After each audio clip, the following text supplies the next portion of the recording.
Hello,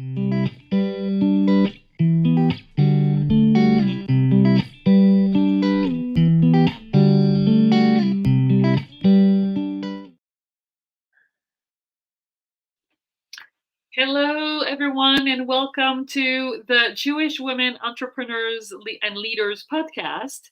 Welcome to a new interview, and I am very happy to welcome Dr. Aliza Lavie for this interview. Hello, Aliza. Thank you for being here.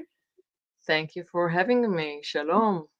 Shalom, shalom. Yes, we are doing this podcast in English from Israel, and we have women from all over the world listening to us. Jewish women, mostly entrepreneurs and leaders, but even other women.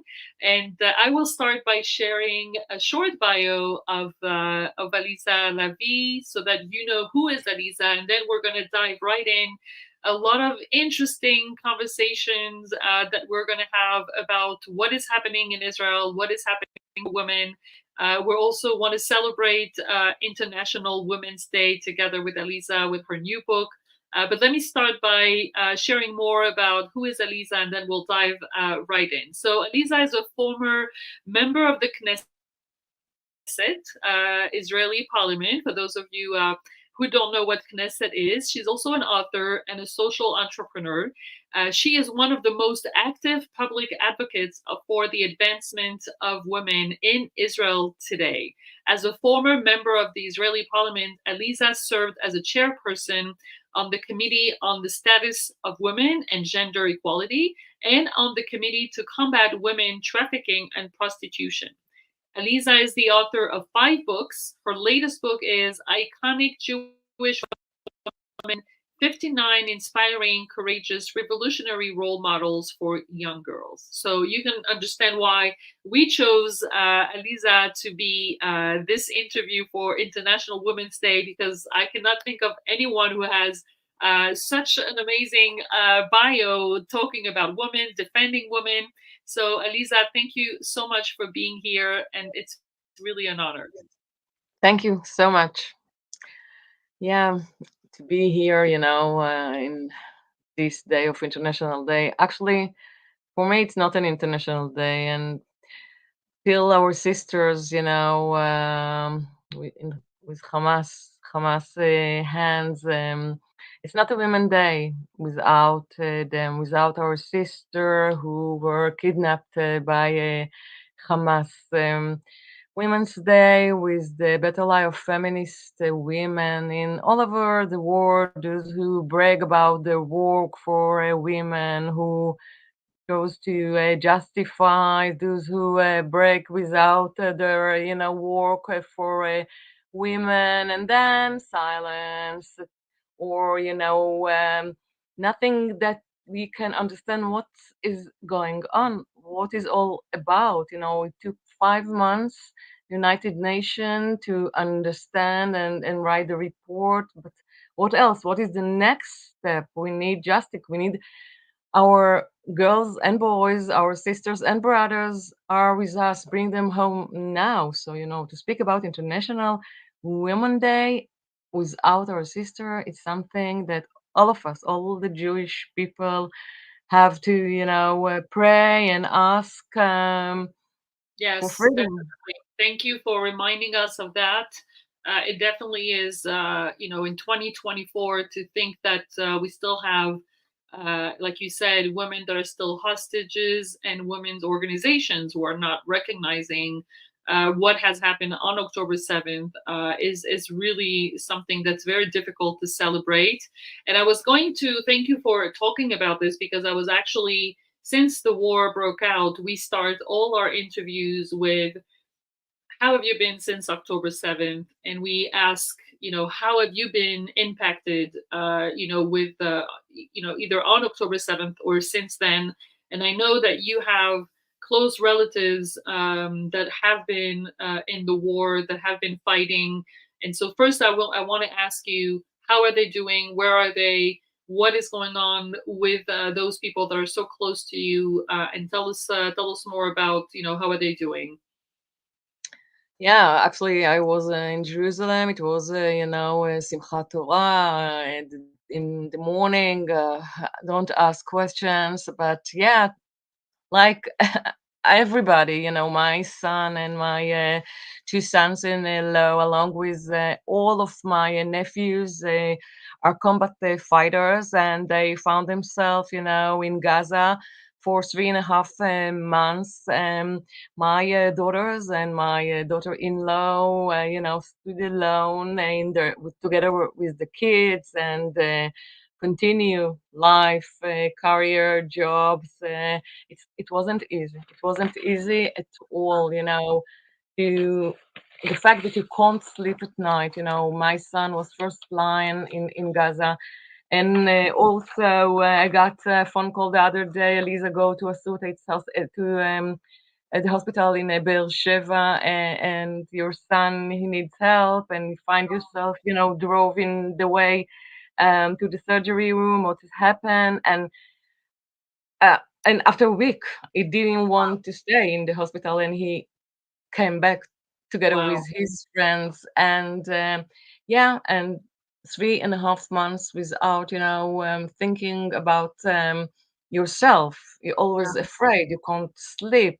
Um, it Yeah. really That, was a horrible, and it's still my son-in-law went back to Gaza, and I know that my son has a date also in 2 weeks from now, to wow. because we need to protect ourselves. We need Yes. to, Yes. Yes. yeah. So first of all, So, let me, in the name of everyone, thank your son and your son-in-law for them, being there on the front. And yes, those soldiers are really protecting us, literally saving our lives. And I know also that you have been very active in the war effort.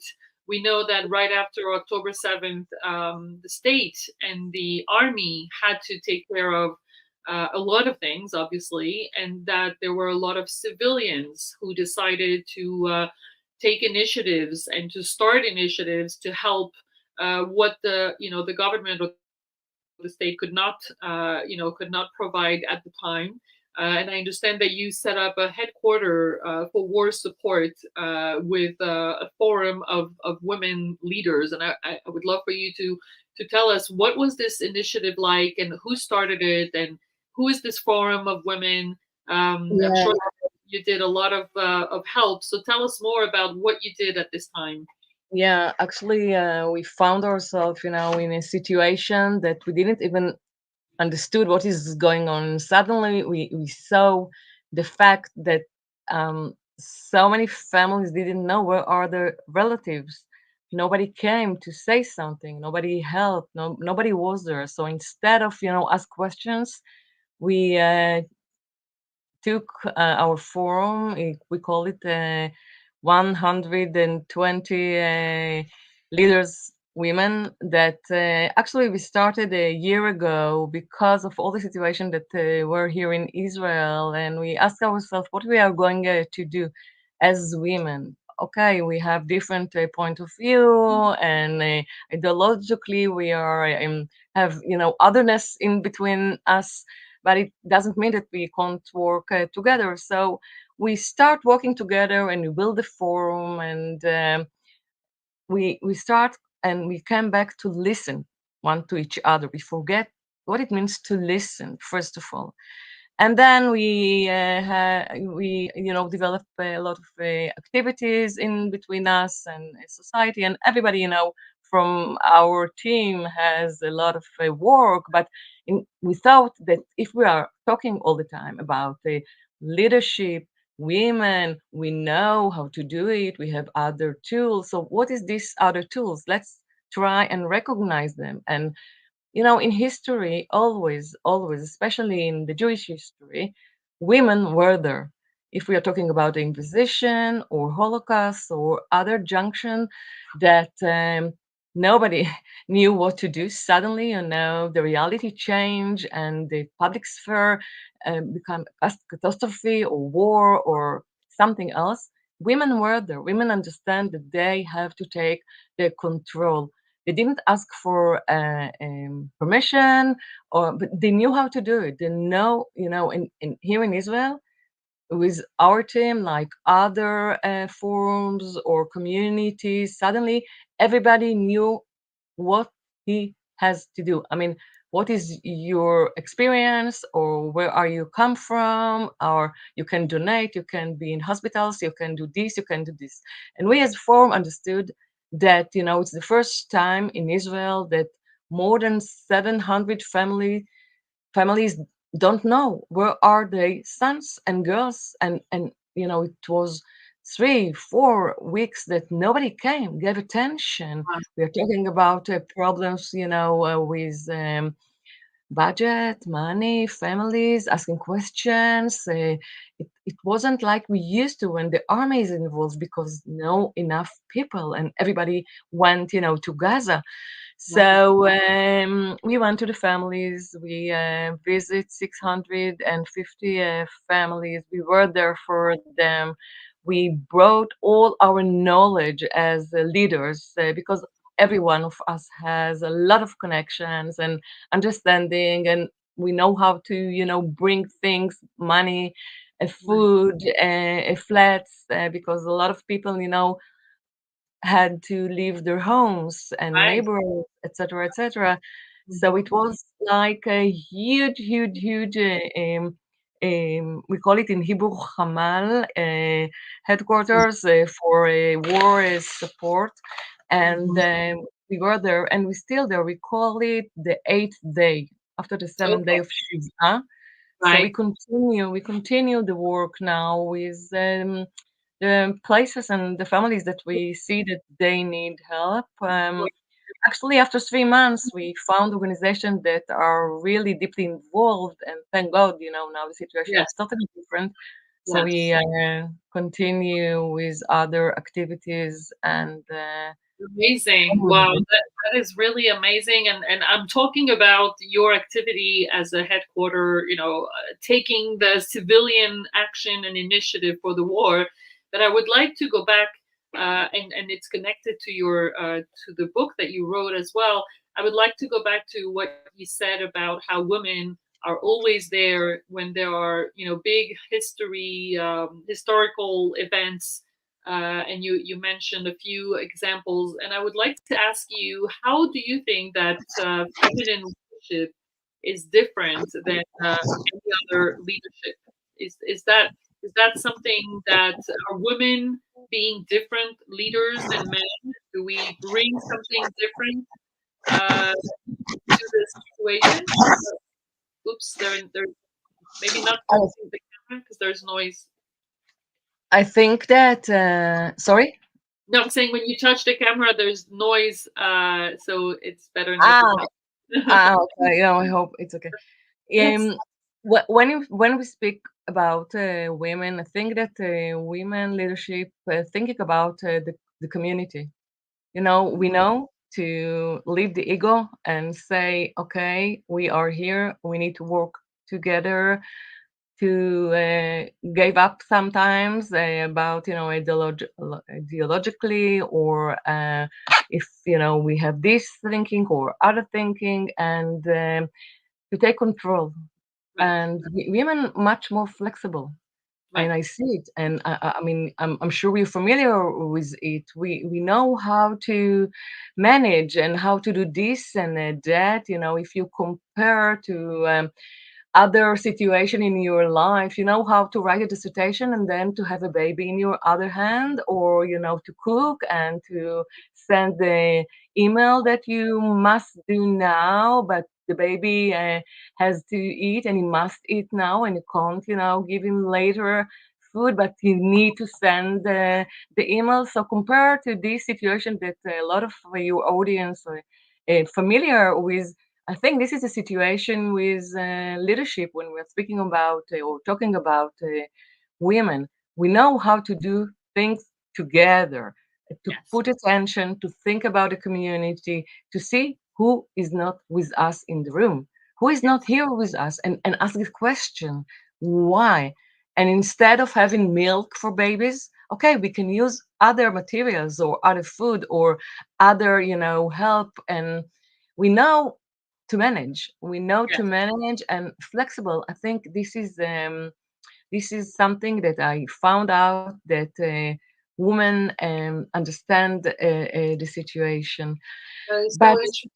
And I just want to ask you at this point, since you've been in the Israeli parliament and you've been as a member of the Knesset and you were in politics, have you seen that women in the politics sphere, have you seen that women deal with issues differently, address, find solutions differently? Have you seen that they bring a better balance to the issues? Because it's not a secret that the Israeli parliament today, at least with the existing government, has a very little women. I mean, the women representation in the actual government is very low. I think I've heard someone said it's the lowest that it has always been, and especially compared to all the Western other countries, Israel is a very late in the game. So I don't, do we see a difference with how women deal with politics inside the Knesset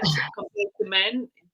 first of all, let's from the beginning, from 1998, first, I mean, second Zionist Congress, women, Jewish women, had the right to vote, and it was the first parliament that gave, in Europe, if you compare now, so first of all, we know that we have a lot of achievements, and thank God, myself, together with my colleagues, but I legislate many legislations that help women and men. But I think legislation is not the issue. Yes, if you in Israel, if you compare to other Western countries, in Israel we have a lot of legislation that help women. Women rights, or the status of women, gender equality, etc., etc. In these days, in the Israeli parliament, unfortunately, there is no enough member of Knesset, female member of Knesset, or ministers or other positions that we used to, like general director of this office or this place. Yes, I mean, unfortunately, we have a very,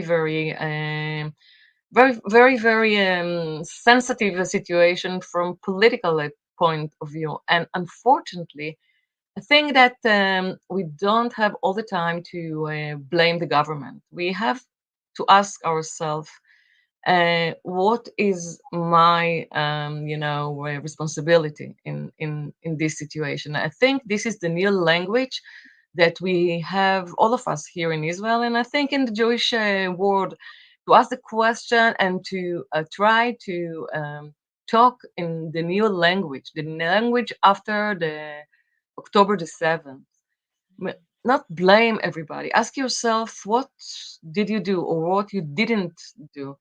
And I think that if we're talking about just before International Women Day in Israel, unfortunately, because of the situation that there is a lot of misunderstanding, or people don't want to work together, and also in the field of women organizations, women are not working together enough.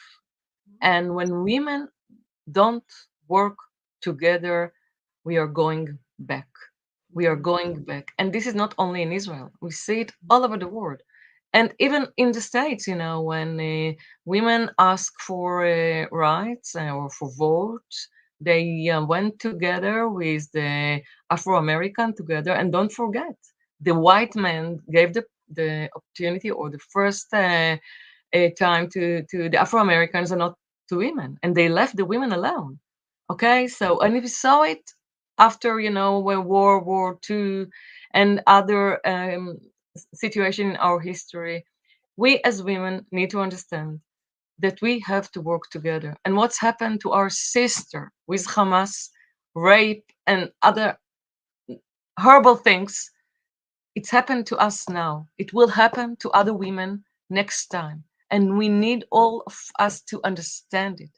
And you ask me, what is women leadership? women leadership is to understand that we need to work together. And I Mhm. think in this, especially International Women Day, this is something that I want to speak about because you know me, I thought I'm still teaching in the university, and Judith Butler for me, you know, when I wrote my dissertation, so Judith Butler, I read her and I spoke about her. I can't read her anymore. I took her from my lists. How come? I mean, you can't speak into different voices, you know, and other women. I'm asking really question, what is going on and why? And not always I have answers. And concerning, you know, my book and my 5 books, always in my life, when I don't find answers, I'm going to find them. And I say to my children and my students, if you don't have answers, go and make your own research. Mhm. Nobody will do it.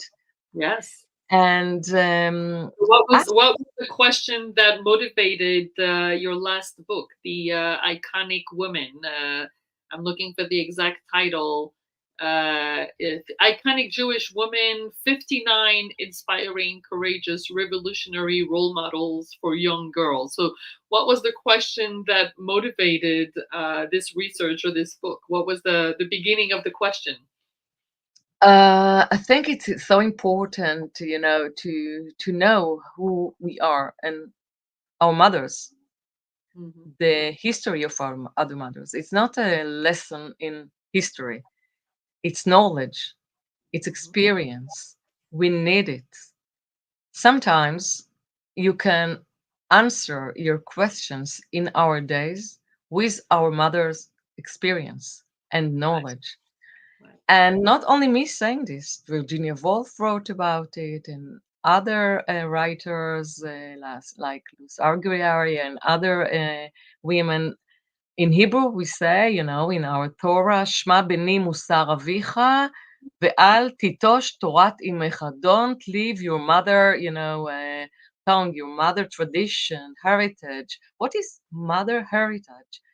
And I asked questions, and I found that women before me, that you know we used to think that we live in a generation that the equal rights, and I could went to the university and do this and do that, and I went to the army, and I'm an officer in the Israeli army, and women before me, like my grandmother, you know, she came from Afghanistan.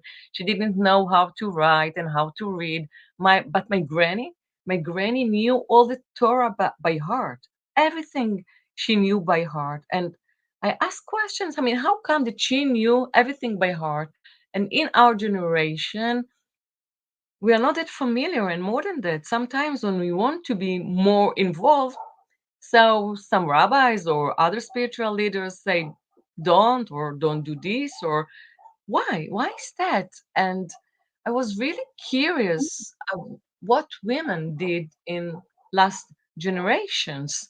And while I understood that sometimes I feel that I'm handicapped in my history as a Jewish woman, and I don't Hmm. want to be anymore like this. So in my Wow. first book, I found a lot of prayers that were written by women, even though that a lot of researchers thought and wrote that Jewish women didn't write and they didn't do Wow. this, and didn't do that. And in Wow. this book for bat mitzvah girls, and Uh-huh. not only for bat mitzvah girls, is for mothers and grandmothers to become familiar with our history Yeah. about when. Let's think about women that I'm not even thinking about the situation that nobody knows, or I don't know nobody, but the names that like Donna Grazia or Hannah or other names that okay, maybe sometimes you're familiar with the name, but what did she do? Like Henrietta Sold. Henrietta Sold, it's a small, neglected road in Israel, not like, the name after men. And who was Henrietta Salt? Oh, she was the family days named after her. But who was Henrietta Salt, for example? Right. Henrietta Salt. I mean, when I read her whole biography, I was, I think, 50, and I asked myself, Henrietta Salt, she answered a lot of questions in Right. my life as a Right. Lisa. And if I knew it when I was younger, Yes. always we have situation that you are not happy, or you feel that you felt, and you don't have enough uh, attention or confidence. And when I read Henrietta's biography, I say to myself, wow, wow. I mean, she can be my, godmother. And how Right. come that I didn't even know her? Yes. So it brings I, me the understanding that I need to write it for women and for girls. And I did it in Hebrew. And then yes. I thought about my sisters that can't Ah. read Hebrew, and how to accessible all the knowledge and whom to choose, because there is differences between the Hebrew version and the English version. The women And are not the same. The iconic women are not the same in English and in Hebrew. let's say 60, 50, 65. That's why you can have two books, and Wow. you can, That and you one can is you can true. compare, you can improve your Hebrew or English, or That is so interesting. it- I heard yes. someone say once that she realized that all the in the schools, the portraits that we see in the schools are usually of men leaders, right? Or men that made history, or political men. And she realized that if this didn't change, if we didn't put pictures of women in school, then girls, like you said, young girls will not be able to look at, oh, okay, if she did it, then I can do it too. Because everything, when you look around, you only have men that are role models. And I think that the work that you're doing is so important, that young girls, my daughter and everyone, her children and her daughters could look at, like if this is what you write, and the example can look at those women and say, wow, okay, so other women did it before me, I'm not the first one, and I can really rely on this. And I think that there is a collective unconscious for women that goes far beyond our personal history, whatever personal history we have such a big collective unconscious that we have to overcome, that men don't have. They have a different collective unconscious of success stories, and of strength and ego and power. And we have a collective unconscious of being at home, and the mother, which is good, it's great, but we need to create that new collective unconscious and to empower the women of tomorrow. So I think that this is Right. amazing that you are providing this. And I will end this interview because unfortunately our time is almost up. I would love to have more time to discuss with you. I think Me it's either. fascinating. But I would like to ask you, you said you started this interview by saying this is not really International Women's Day. We're not really celebrating. We still have sisters that are hostages, and we still have women that we cannot celebrate International Women's Day.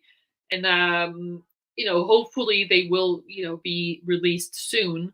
But I want to project to next year's International Women's Day, 2025, and I want to ask you, what would be your wish for women's empowerment, or women's role model? Like, where would you like to see women be and celebrate an International Women's Day in 2025, provided of course that our hostages are freed way before. We're not going to wait for another year, but if this is done, then what would be your wish or your dream for women's empowerment for International Women's Day 2025? Please God, it will be, much better than this year.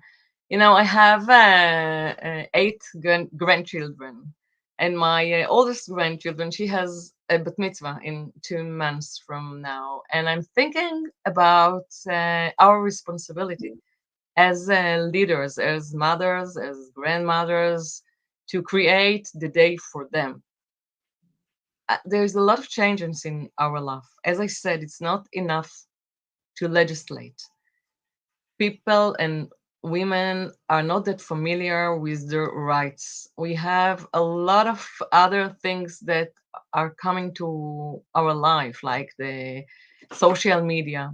We grew up with no social, media, and the social media bring to our life a lot of things that it's not that easy for young women, and you're familiar with all. We don't have time to speak about it, but when we think about the day after, we need to understand and to be aware that we all the time must continue working. Enough is not word that we can use as women, and we need to fix and make our tikkun and our shlichut and our responsibility to have a better future for our daughters. And sometimes, not only in Israel, we see that we are walking back and not, and speak about future when we see the situation, and not only in Israel. I see what is going out of Israel with anti-Semitism, with other issues, other colleagues here and there. And yes, I dream that, please God, will have a better future, and everybody, can choose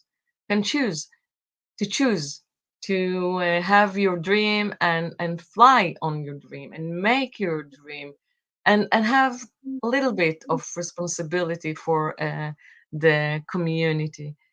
And I know that when you don't find answer, and that's what I recommend, because for me, it's important to use the gifts that our mothers left for us, and they gave us letters and food for the future. And I mentioned Henrietta or other women like Donna Grazia, that when you don't know what to do, even in your personal life or as a mother or grandmother, remember that you are part of amazing heritage. Go, open books, find yourself, and you will understand that when you read about other Jewish women, you become familiar with yourself and Yeah. with your um, life mission. Yes, yes, definitely. And I would even suggest that the first book that you open is your book, Aliza, Iconic Jewish Women.